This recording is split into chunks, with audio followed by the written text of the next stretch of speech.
di mana nanti masing-masing dari siswanya itu menuliskan satu kesepakatan, satu peraturan masing-masing di kertas post-it. Nah, sebenarnya apa tujuan membuat keyakinan kelas ini atau kesepakatan kelas? Kira-kira ada yang tahu untuk apa? Ya, biar kelasnya disiplin, biar kelasnya disiplin. Nah, ya teratur, nyaman, ya kan? Kelasnya merasa nyaman. Kita pun di kelas enak. Nah, itu dia tujuannya. Nah, apa sih kita memang harus buat? Nah, sebenarnya ini adalah salah satu dari budaya positif di sekolah. Budaya-budaya positif. Kira-kira ada yang tahu budaya positif itu apa? Enggak ada. Ada. Budaya positif itu adalah sebuah aturan atau kebiasaan yang dilakukan dengan kegiatan yang positif di sekolah. Menjadi pembiasaan. Jadi kalau kita semuanya berpositif, memiliki keinginan budaya positif, berarti kelas kita jadi aman, sekolah kita jadi aman, tidak ada saling mencurigai, marah-marah. Karena tadi kita semuanya berlapang dada, semuanya berpikiran positif dengan kawan-kawan, dengan guru, dengan tamu. Nah, itu tujuannya. Gimana, kita buat ya? Ya. Ini silakan nanti setelah ditulis satu aja, masing-masing satu, kemudian ditempel di papan tulis. Satu peraturan. Gak usah lama-lama, ayo buat aja. Ya, ya kalau sudah silakan ditempel sini. Tempel sini ya. Sini. Yuk silakan tempel sini.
Jangan makan di dalam kelas saat pembelajaran berlangsung.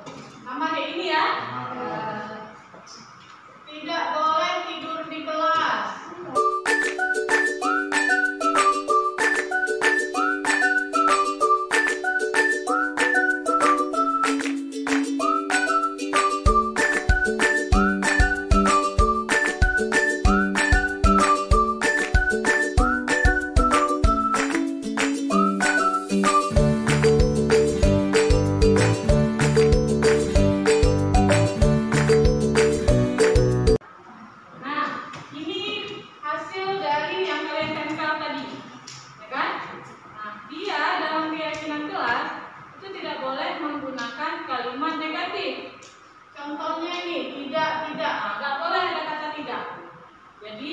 Semua kita harus ubah ke dalam bentuk kalimat positif.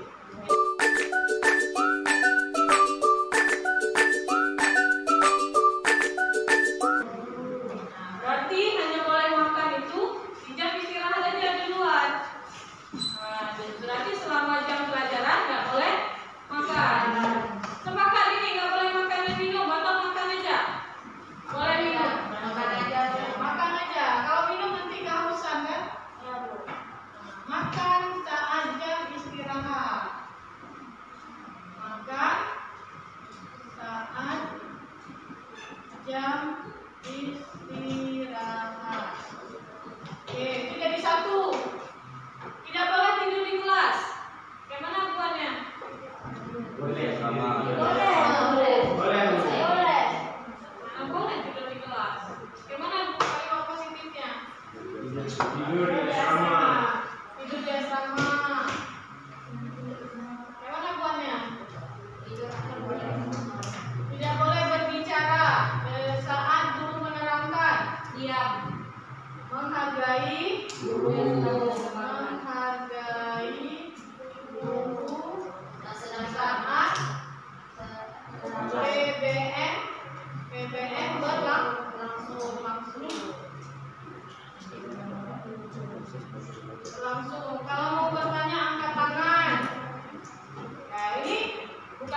negatif, jadi ini bisa kita pakai.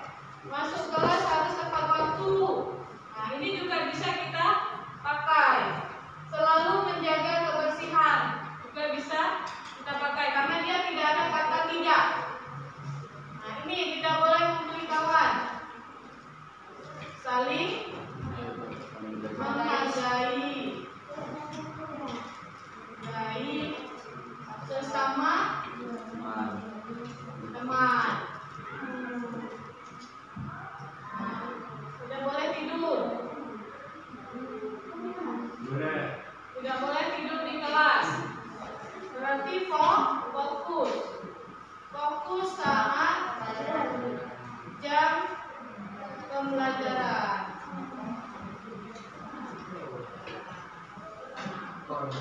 Nah, fokus saat jam pelajaran. Berarti tidur di kelas nggak boleh. Apalagi ya tetap harus fokus. Berarti mengikuti pembelajaran. Nah, kita dapat 1, 2, 3, 4, 5, 6, 7 kesepakatan kelas yang udah jadi. Nah, di antara 7 kesepakatan kelas ini itu ada nilai-nilai kebajikan atau nilai-nilai kebaikan secara universal yang sudah dibuktikan. Sudah sepakat dengan keyakinan kelas kita? Sudah. Nah, yang pertama, makan saat jam istirahat. Sepakat? Sepakat. Kemudian yang kedua, fokus saat jam pelajaran. Sepakat. Kemudian saling menghargai sesama teman. Sepakat. Menghargai guru saat PBM berlangsung. Sepakat. Jika ingin bertanya, seharusnya angkat tangan terlebih dahulu. Sepakat.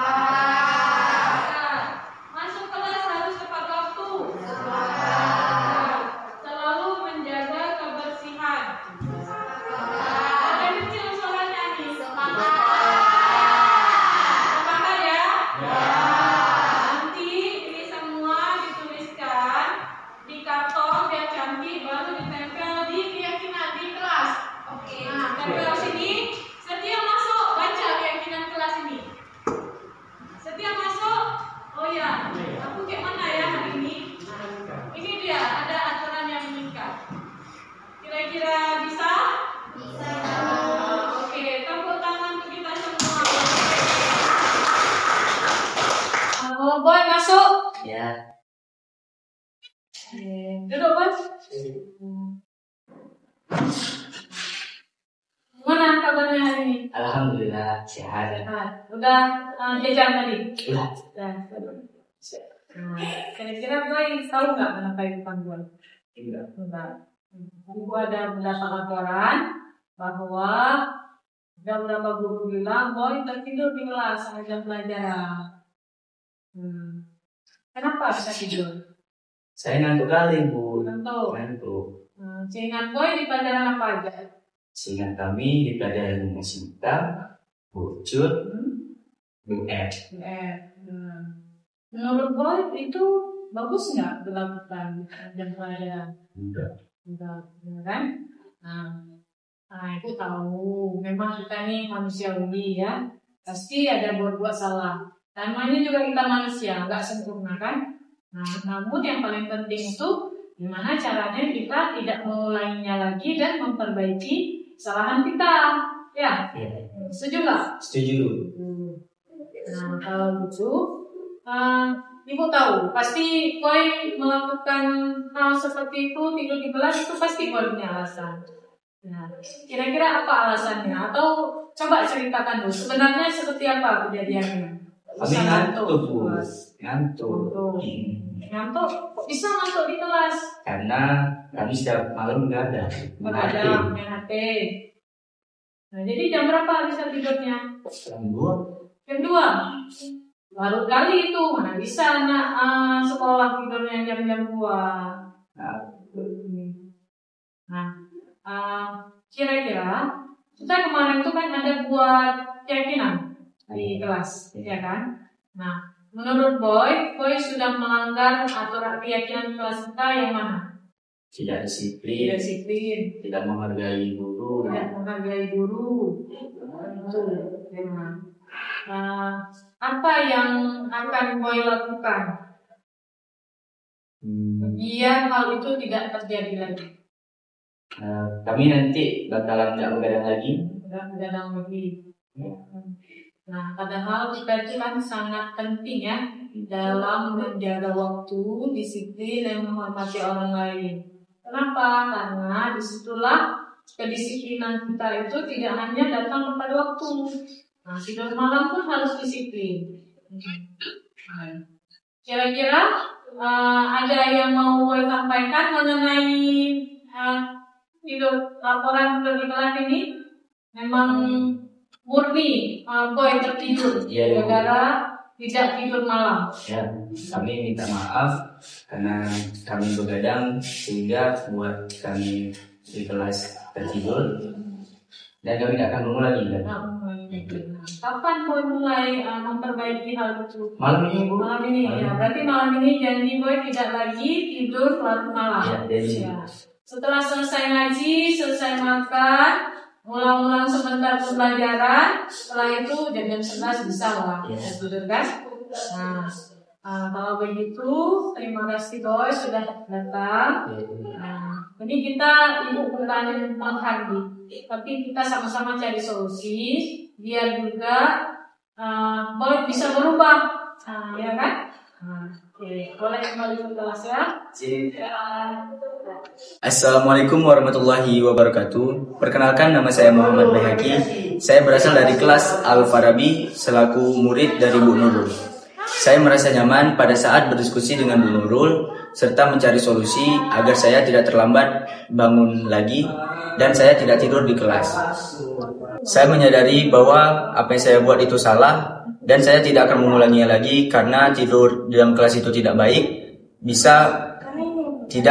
karena tidak menghargai guru, dan juga saya berterima kasih kepada Bu Nurul karena telah mencari solusi agar saya tidak tidur dalam kelas lagi. Terima kasih. Assalamualaikum warahmatullahi wabarakatuh. Assalamualaikum. Waalaikumsalam. Divya, Kalila, Najwa, kenapa terlambat masuk kelas? Dari mana? Kami baru selesai rapat untuk mempersiapkan 17 Agustus di sekolah kita, Bu. Harus di jam pelajaran? Enggak, Bu. Ya udah, masuk aja dulu. Nanti jam pulang jumpain Ibu di ruang PK. Ya? Oke, yuk kita belajar bersama. Assalamualaikum. Waalaikumsalam. Silakan dulu. Najwa, Kalila, Divya.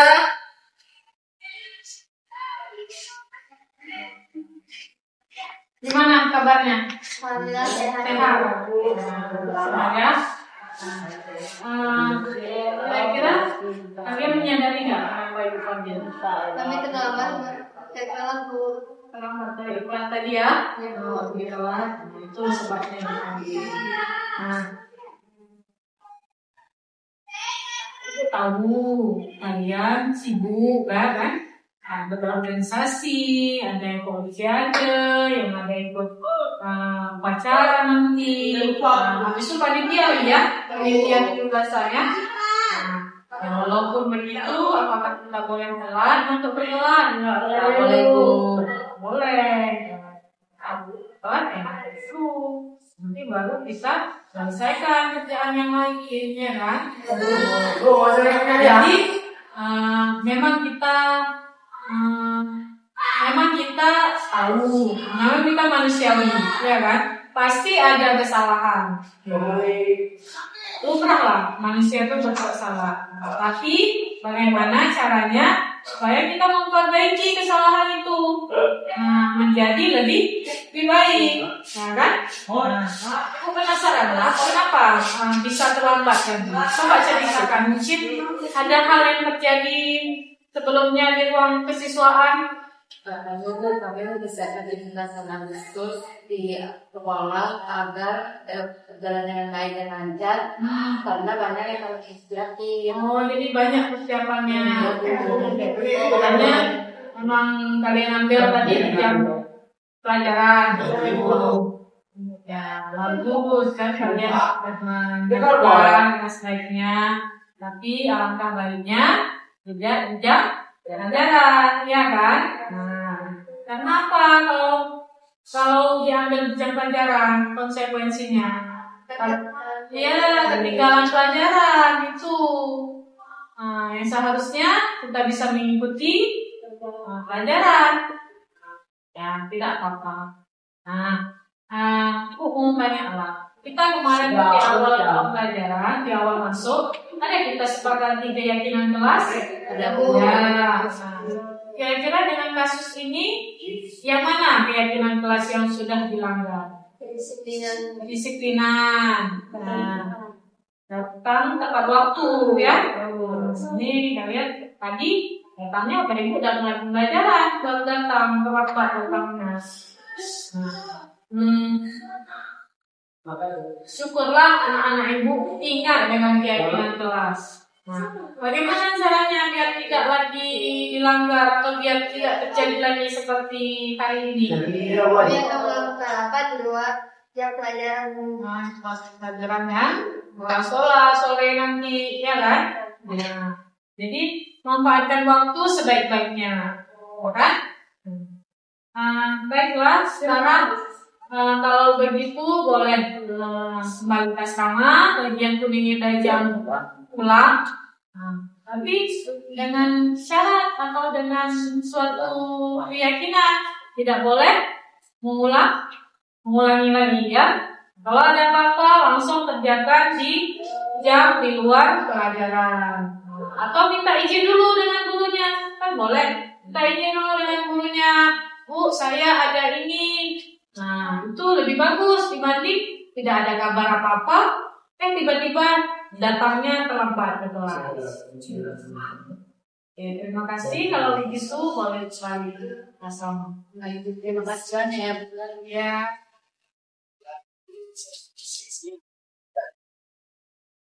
Assalamualaikum warahmatullahi wabarakatuh. Perkenalkan, nama saya Najim Syakira. Nama saya Divya Aliftah.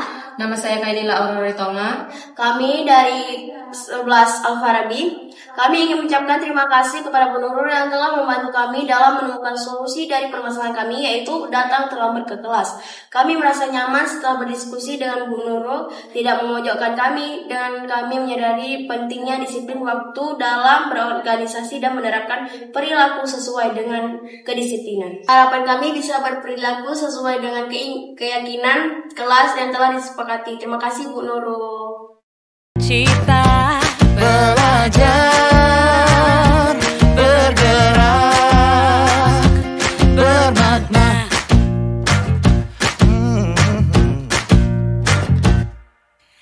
Aku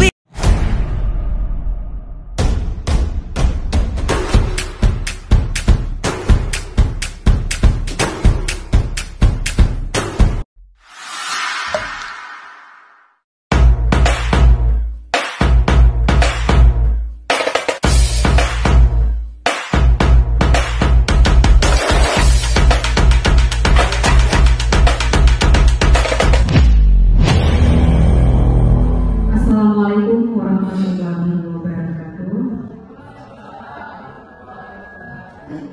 Alhamdulillah.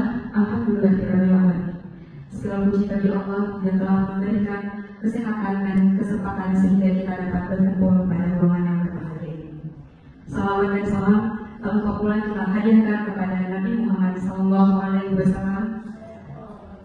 yang terhormat Bapak Kepala SMA Negeri Hulu Aceh Timur, Bapak Gerana Sinaga Purba MPD, yang terhormat Ibu Pengawas Pembina Ibu Yanti Rohmiza SK, yang terhormat Bapak Ibu Dewan Guru, dan yang saya banggakan siswa-siswi yang turut hadir untuk menyukseskan acara pada hari ini. Baiklah, untuk mengawali kegiatan pada hari ini, marilah kita dengarkan pembacaan ayat suci Al-Quran yang akan dilakukan oleh Ernest Fulvan Al-Zakwan. Kepada Ananda Ernest kami persilakan. A'udzu billahi minasyaitonir rajim. Bismillahirrahmanirrahim. Alif lam mim. Shadaqallahul warahmatullahi wabarakatuh. Terima kasih kepada anak-anak Barnas. Acara selanjutnya menyanyikan lagu Indonesia Raya dan Tuna Aceh yang akan dipandu oleh Ibu Desi Malasari. Kepada para hadirin dipersilakan berdiri.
Hadirin dipersilakan duduk kembali.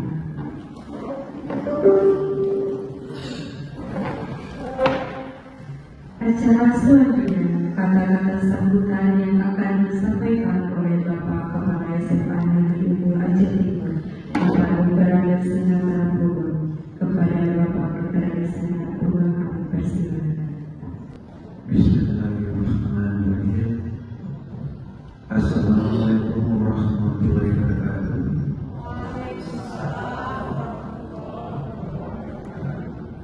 Kita sebagai guru tidak boleh main mendidik anak bangsa. Dan juga calon guru penggerak, saya minta ini calon guru penggerak, artinya guru ini harus memang bergerak aktif, ikuti segala kegiatan. Mohon maaf untuk segala kekurangan. Saya akhiri dengan Assalamualaikum warahmatullahi wabarakatuh.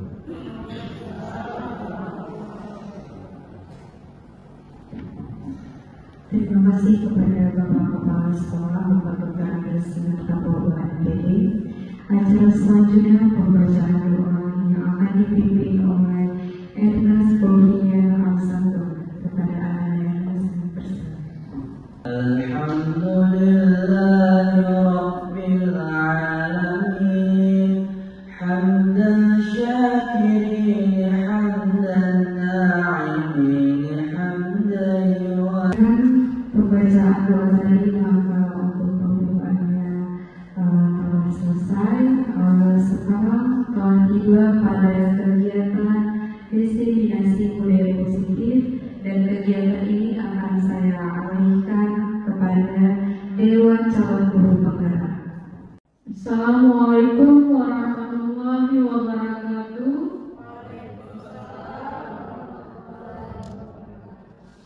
Terima kasih sudah berhadir di acara diseminasi budaya positif. Ini adalah di mana kami nanti akan membuat aksi nyata dengan memberi pemahaman atau berbagi praktik baik kepada rekan-rekan semuanya. saya menjelaskan tentang disiplin positif dan nilai-nilai kebajikan.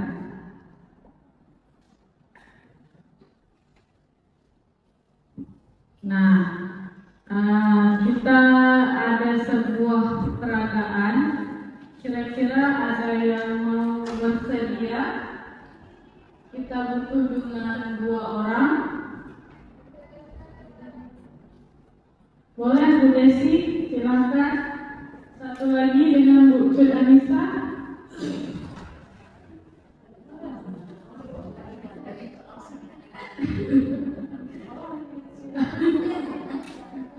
Oke. Nah, di sini ini adalah pembukaan di mana kita akan nanti mempelajari materi selanjutnya, tapi ada sesuatu hal yang harus kita peragakan dulu supaya nanti apa maksudnya. Nah, di sini ini adalah ada 2 orang siswa, ada 2 orang yang memperagakan.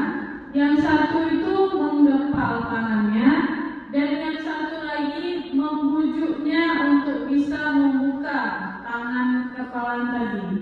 Nah, gimana Bu Cud yang menggepal tangan? Oke, berarti Bu Desi dengan membujuk, merayu, terserah Bu Desi. Yang penting tangan Bu Cud itu bisa terbuka atau tidak. Oke, kita mulai. Yuk, silakan Bu Cud. Nah, Bu Cud sedang menggepalkan tangan. Silakan Bu Desi mungkin merayu atau gimana? Untuk saya, dengan penuh cinta dulu tolong dibuka untuk saya. Dengan kekuatan untuk saya, bolehkah saya sedikit beri kekuatan untuk saya? Kenapa buka aja Allah? Saya nyasa, sudah membuka untuk saya.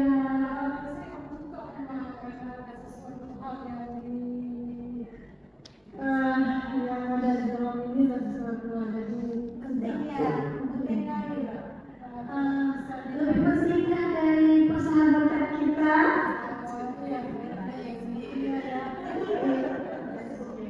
Oke, terima kasih. Mari kita semangat.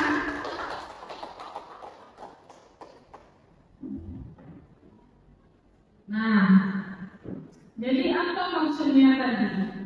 Di sini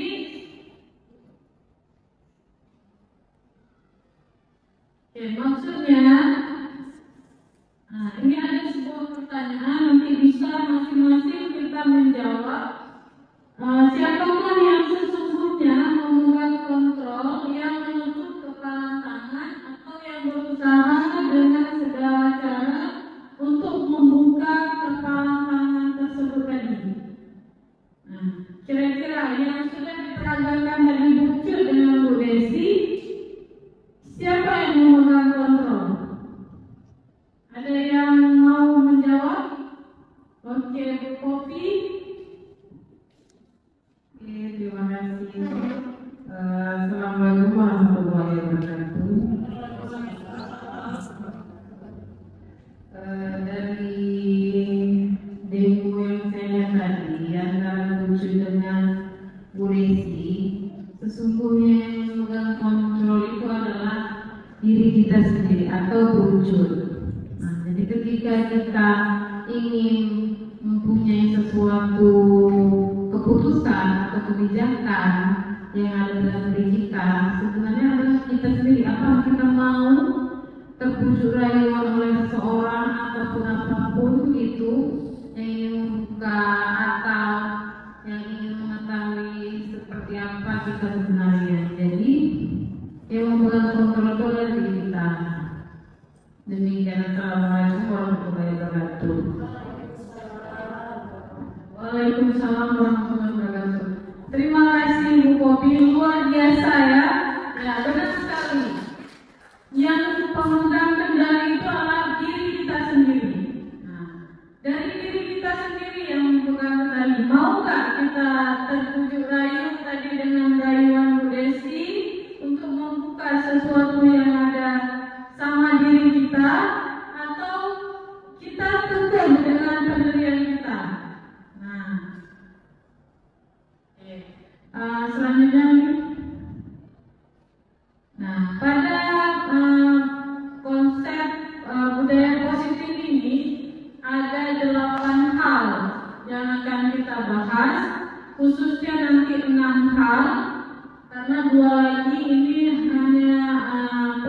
Tuhan.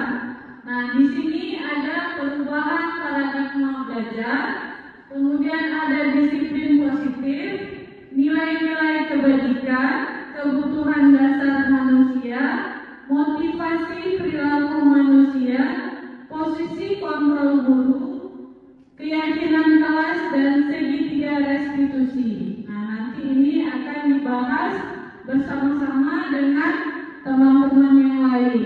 Nah, di posisi ini saya akan membahas dulu perubahan paradigma belajar.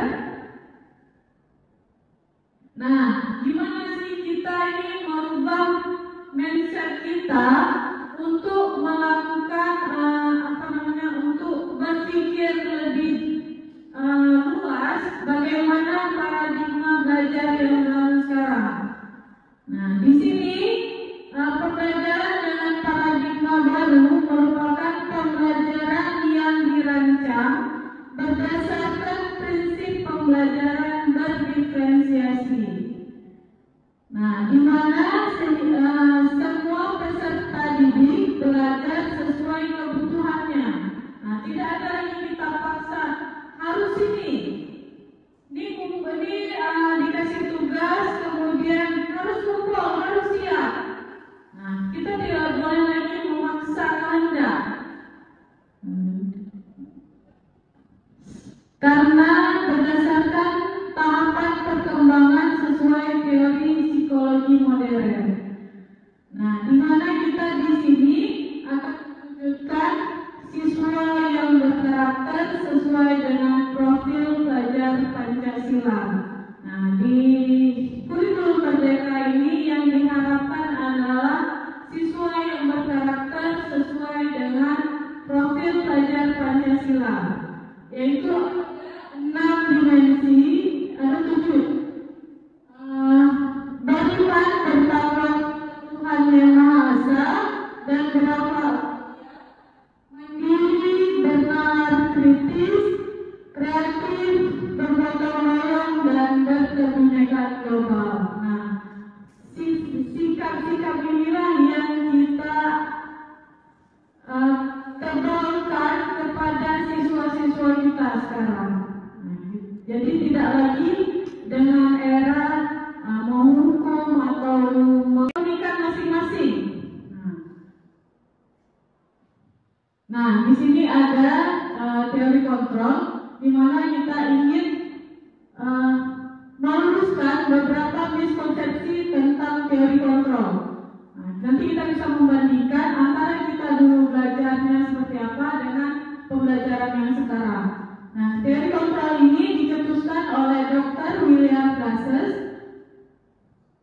di mana teori kontrol ini adalah menyatakan bahwa semua perilaku memiliki tujuan, bahkan terhadap perilaku yang tidak sesuai. Ini ada 4 ilustrasi yang nanti terjadi miskonsepsi. Yang pertama itu adalah ilusi guru mengontrol murid. Nah, pada dasarnya kita tidak dapat memaksa murid. Nah, sini sudah dijelaskan. Kita tidak boleh memaksa murid untuk berbuat sesuatu jikalau murid itu tidak mau. Nah, bagaimana walaupun kita tidak paksa muridnya, walaupun tampaknya guru sedang mengontrol perilaku murid, hal demikian terjadi karena murid sedang mengizinkan dirinya dikontrol. Misal kita di kelas, kita seolah-olah mengontrol murid. Nah, padahal dia itu nggak mau, atau misalnya kita suruh dia ke depan, dia nggak mau. Ya udah dia jalan aja sesuka hati kayak gitu. Sebenarnya diri dia nggak mau. Nah, kalaupun anak itu mau, itu bukan berarti keinginannya. Cuma dia lagi mengizinkan kita biar udahlah maju aja lah dibanding nanti jadi masalah. Nah, kayak gitu. Sebenarnya niat hatinya itu nggak akan mau. Nah, saat seperti itulah guru menjadi kebutuhan dasar yang dipilih menjadi murid. Nah, jadi hal-hal seperti itu kalau bisa jangan kita lakukan lagi. Kita harus berpikir dengan paradigma belajar yang baru. Yang kedua, itu ada ilusi bahwa semua penguatan positif, efektif, dan bermanfaat. Nah, tidak semua yang kita anggap positif itu baik untuk siswa. Nah, itu juga terjadi miskonsepsi, makanya nanti lahirlah teori kontrol. Kemudian yang ketiga, ilusi bahwa kritik dan membuat orang merasa bersalah dapat menguatkan karakter. Nah, itu juga terjadi miskonsepsi. Dengan kita membuat seseorang itu merasa bersalah, seolah-olah dia nanti akan baik, langsung baik, berubah sifatnya. Nah, itu juga belum tentu terjadi, karena dia juga memiliki tahapan-tahapannya. Ya, nah, kemudian yang terakhir itu ada ilusi bahwa seorang dewasa memiliki hak untuk memaksa. Nah, mungkin ini sering terjadi dengan kita karena kita seorang guru, jadi kita sesuka hati itu memaksa siswa biar dia mau dengan kemauan kita. Nah, itu juga bukan jadi gimana bilangnya, bukan seorang dewasa itu tidak boleh seperti itu. Jangan mentang-mentang kita dewasa kita bisa berbuat seenaknya dengan siswa. Nah, dari ilusi tersebut, bagaimana seseorang bisa berubah dari paradigma stimulus respon kepada pendekatan teori kontrol. Nah, nanti ada perbedaan antara stimulus kontrol dengan teori kontrol.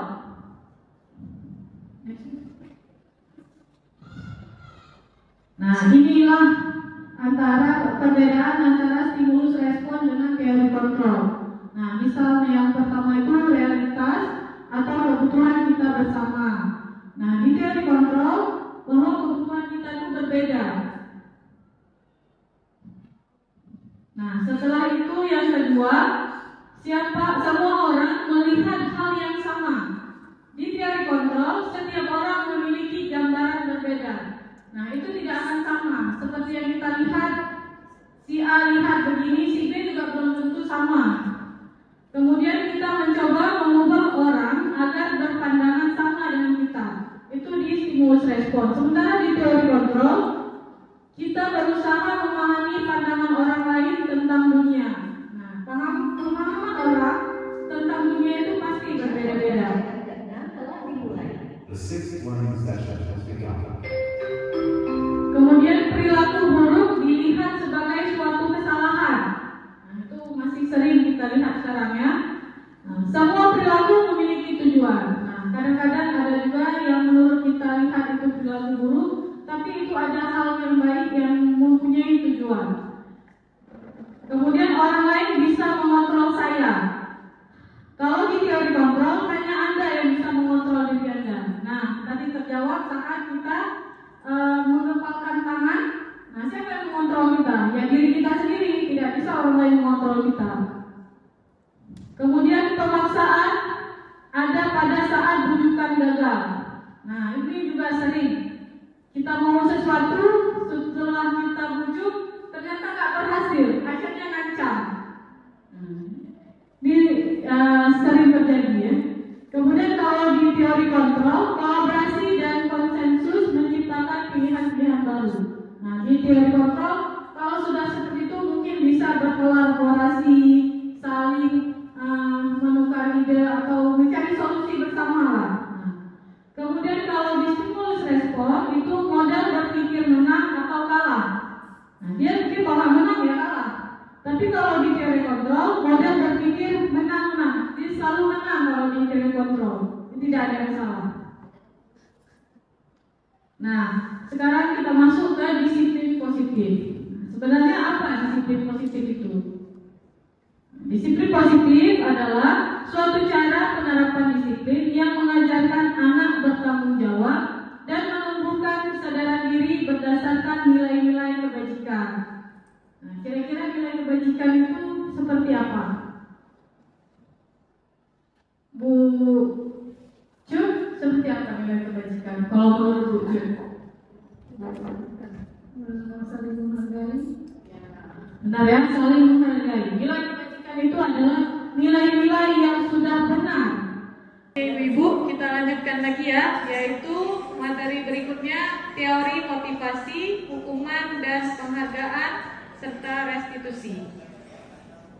Nah, di sini ada dijelaskan atau dalam buku dia ada dosen itu tentang motivasi perilaku manusia itu ada 3. Yang pertama, untuk menghindari ketidaknyamanan atau hukuman. Nah, seseorang itu memiliki motivasi biar dia tidak dihukum. Misalnya datang ke sekolah tepat waktu karena dia ada motivasi biar tidak dihukum oleh atasannya. Nah, berikut, untuk mendapatkan imbalan atau penghargaan dari orang lain.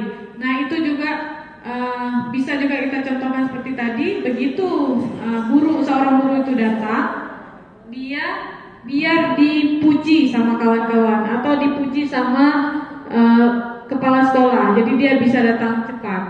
Nah, yang ketiga itu untuk menjadi orang yang mereka inginkan dan menghargai diri sendiri dengan nilai-nilai yang mereka percaya. Nah, kalau yang ketiga ini, dia tulus datang tepat waktu karena dia memang gitulah dirinya. Mau datang tepat waktu sesuai dengan keyakinan dia. Tidak ada embel-embel dari yang lain. Tidak ada paksaan, tidak ada cari muka atau berharap pujian dari orang lain. Nah, posisi yang ketiga ini memang sangat luar biasa ya.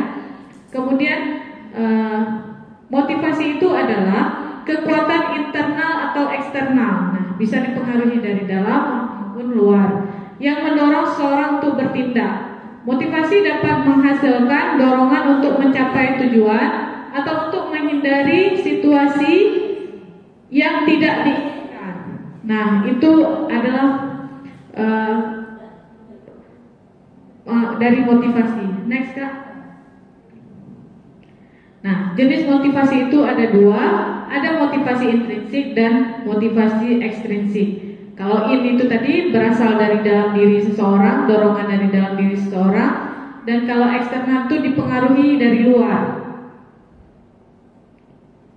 Nah, yang berikutnya adalah hukuman. Hukuman dalam pendidikan adalah tindakan yang diambil oleh guru atau pihak sekolah sebagai respon terhadap perilaku siswa yang melanggar aturan atau norma yang telah kita tetapkan.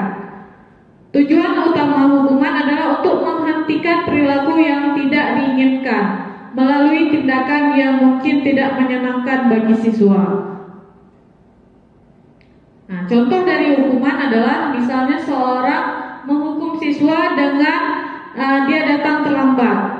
Begitu dia datang terlambat ke kelas, "Nak, kamu terlambat datang. Coba kamu keliling dulu lapangan 3 kali." Nah, itu adalah salah satu hukuman. Kemudian ada konsekuensi.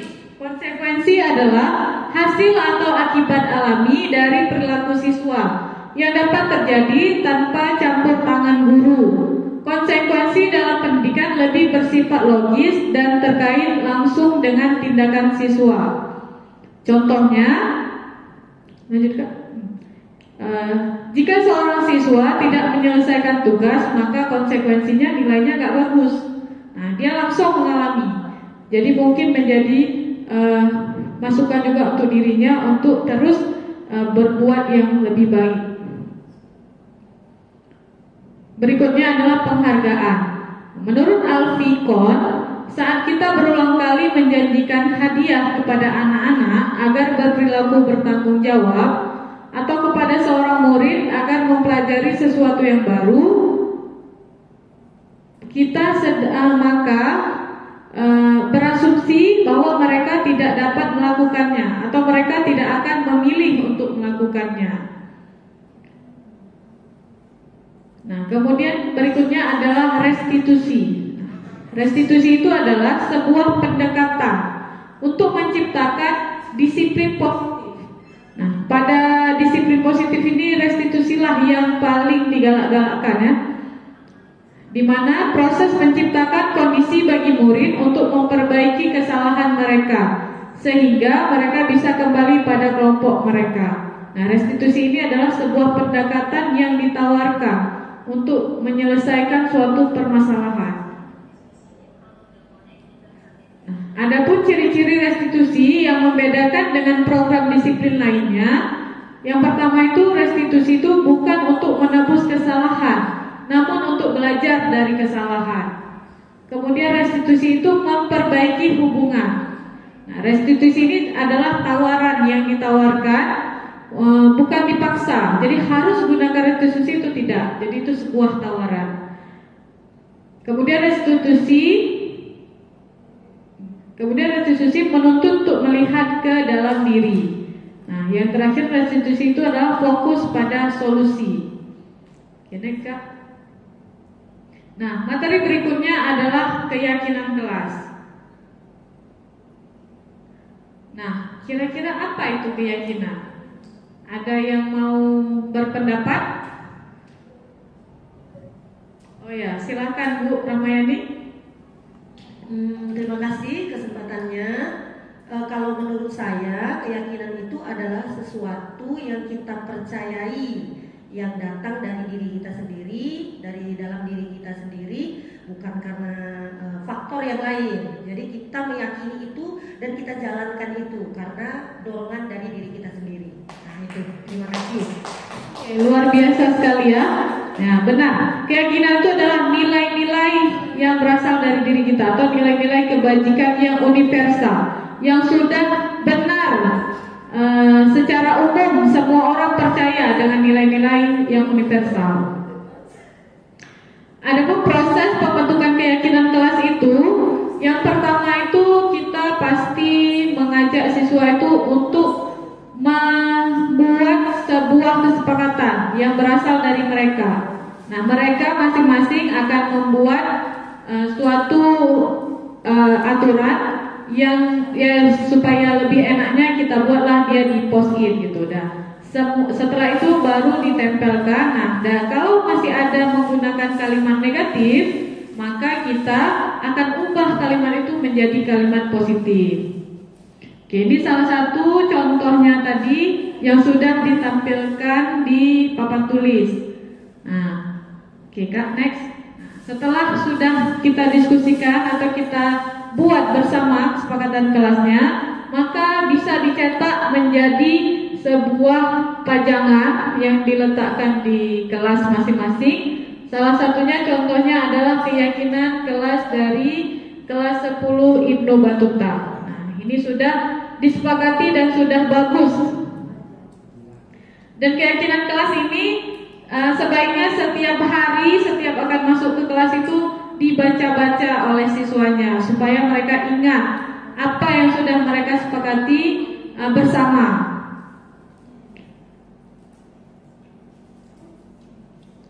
Nah, materi selanjutnya yaitu 5 kebutuhan dasar manusia. Nah, kira-kira apa-apa saja 5 kebutuhan dasar manusia? Oke, silakan Bu. Oke, terima kasih. Menurut saya karena kebutuhan ya, yang pertama itu pasti kebutuhan bertahan hidup, kemudian kesenangan, kemudian juga kebebasan, kita juga butuh untuk dikasih sayang, serta penguasaan. Itu dari saya. Oke, terima kasih Bu Una, luar biasa. Beri tepuk tangan untuk Bu Una. Nah, ya, ada 5 kebutuhan yang paling kita butuhkan. Yang pertama itu kira-kira apa? Ya, kebutuhan bertahan hidup. Nah, itu yang paling kita butuhkan. Nah, di mana di situ kita memerlukan makan, pakaian, dan rumah. Nah, kebutuhan kedua apa yang paling kita butuhkan? Ya, benar sekali, kasih sayang ya. Kasih sayang, kita sangat membutuhkan kasih sayang ya. Kemudian baru diikuti oleh kebebasan, kesenangan, dan penguasaan. Nah, yang pertama itu kebutuhan bertahan hidup. Nah, di sini bersifatnya biologis. Seperti tadi kita butuh makan, butuh pakaian, dan butuh tempat tinggal.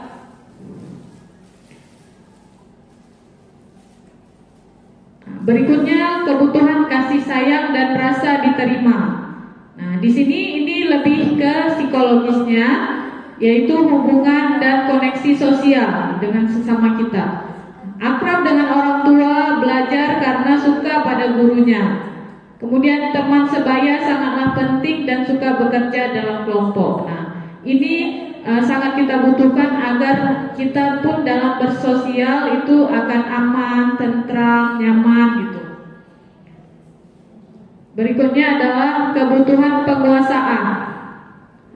Ini lebih ke pengakuan atau kemampuan ya. Kekuatan untuk mencapai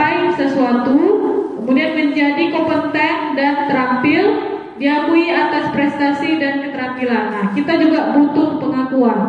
Nah, kita butuh pengakuan, didengarkan dan memiliki rasa harga diri.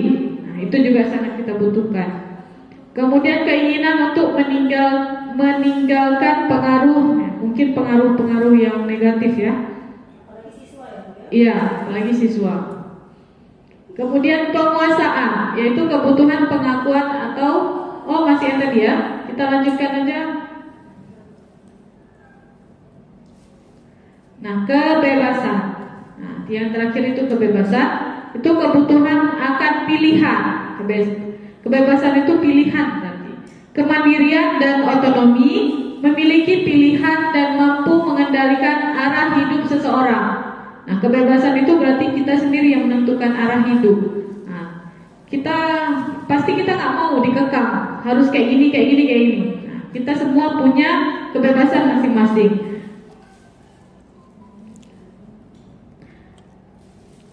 Kemudian kesenangan, yaitu kebutuhan untuk merasa senang. Nah, di mana kita pasti mencari kesenangan masing-masing. Kemudian bermain dan tertawa itu juga adalah kebutuhan kita, biar kita senang. Dan menikmati apa yang dilakukan, itu juga kita menikmati semua hal yang kita lakukan itu adalah sesuatu kesenangan bagi kita. Nah, berikutnya kita suka bergurau, suka melucu dan juga menggemaskan. Nah, itu mungkin sangat sering kita lakukan ya. Nah, mungkin juga kalau di kelas pun dengan anak-anak mungkin itu hal yang sangat senang, gembira itu. Oke, kita lanjut lagi ke materi berikutnya, 5 posisi kontrol. Ya, 5 posisi kontrol. Ada 5 posisi yang harus kita ketahui ya. Nah, yang pertama itu adalah penghukum, kedua pembuat merasa bersalah, yang ketiga teman, dan yang keempat pemantau, serta yang kelima adalah manajer. Nah, paling bestnya itu adalah manajer. Nah, di mana manajer itu memang yang sudah tahap paling tinggi ya. Nah, yang paling rendah di sini adalah penghukum. Yang pertama, penghukum. Seorang penghukum bisa menggunakan hukuman fisik maupun verbal. Nah, penghukum itu tidak hanya dengan fisik saja, verbal pun juga termasuk dalam penghukum. Nah, indikatornya adalah nada suara tinggi, mata melotot, jari menunjuk dan menghardik siswa. Nah, kalau kita seorang guru, sebaiknya kita tidak berada di penghukum karena banyak efek yang negatif yang akan diterima oleh siswa. Nah, itu juga bisa menjadi beban dia dan diingat sepanjang hidupnya. Nah, itu kalau bisa kita jangan ada di penghukum. Nah, ini adalah beberapa contoh posisi penghukum. Nah, ini kan tadi dengan suara tinggi, kita pun menghardik siswa. Kalau kita bilang, kamu saja ya yang salah, tiap hari kamu yang salah. Nah, kayak mana coba siswanya? Ya kan? Ya, sih kamu aja yang keluar masuk nih. Jadi itu tidak baik. Mungkin kalau siswanya yang bandel atau memang dia kuat mentalnya, dia oke-oke aja. Tiba siswa yang lemah lembut digituin, drop dia. Ya. Kemudian pembuat rasa bersalah. Nah, pada posisi ini biasanya guru akan bersuara lebih lembut. Membuat rasa bersalah akan menggunakan keheningan yang membuat orang lain merasa tidak nyaman, bersalah atau rendah diri. Nah, pada posisi ini mungkin kita berlemah lembut, memelas gitu ya waktu kita ngomong dengan siswa. Nah, indikatornya adalah nada suaranya memelas, halus, sedih, bahasa tubuh itu merapat pada anak dan lesu gitu. Nah, contohnya, ibu sangat kecewa sekali dengan kamu. Gimana coba? Kok udah kayak gitu? Nah, kok orang tuanya tahu kayak mana? Itu kan sangat mungkin siswanya, kita lihat siswa biasa-biasa aja, tapi dia sudah merasa tidak nyaman dengan perkataan kita seperti itu. Nah, Nah, sebaiknya juga di posisi ini kita tidak berada di posisi ini. Kemudian posisi ketiga itu adalah posisi teman, di mana guru pada posisi ini tidak akan menyakiti murid, namun akan tetap berupaya mengontrol murid melalui persuasi. Posisi teman pada guru bisa negatif ataupun positif. Positif di sini berupa hubungan baik yang terjalin antara guru dan murid. Guru di posisi teman menggunakan hubungan baik dan humor untuk mempengaruhi seseorang. Nah, kalau negatifnya apa? Negatifnya itu siswa tergantung sama kita. Nah, dia tidak menjadi mandiri. Alah, sikit-sikit nanti dibantu sama ibu ini, dibantu sama bapak itu.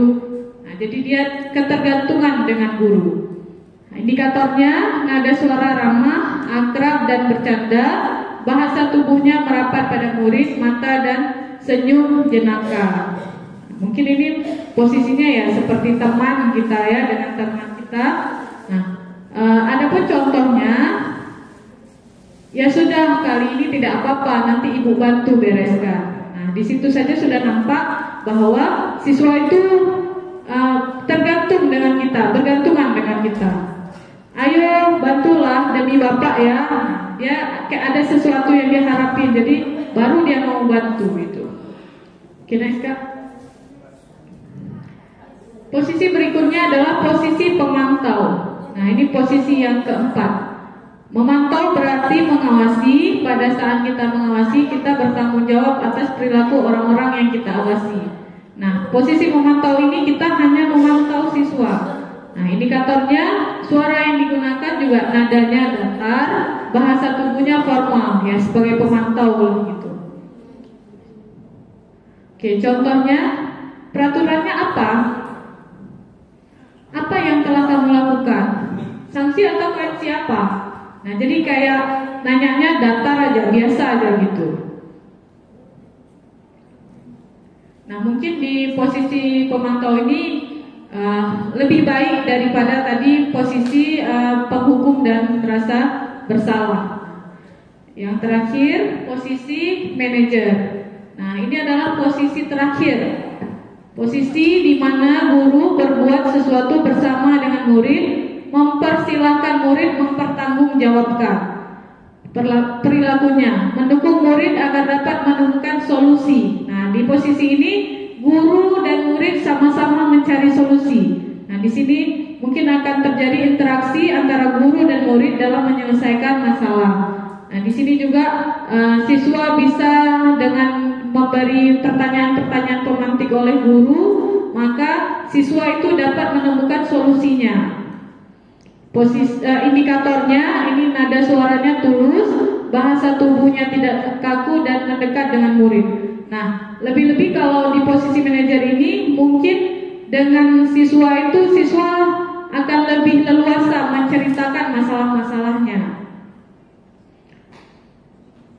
Nah, adapun contoh-contoh percakapan posisi manajer, apa yang kita yakini?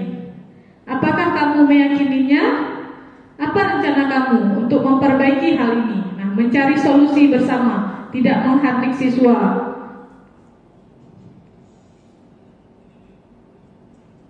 Oke, next. Nah, bagaimana perasaan murid diperlakukan seperti ini?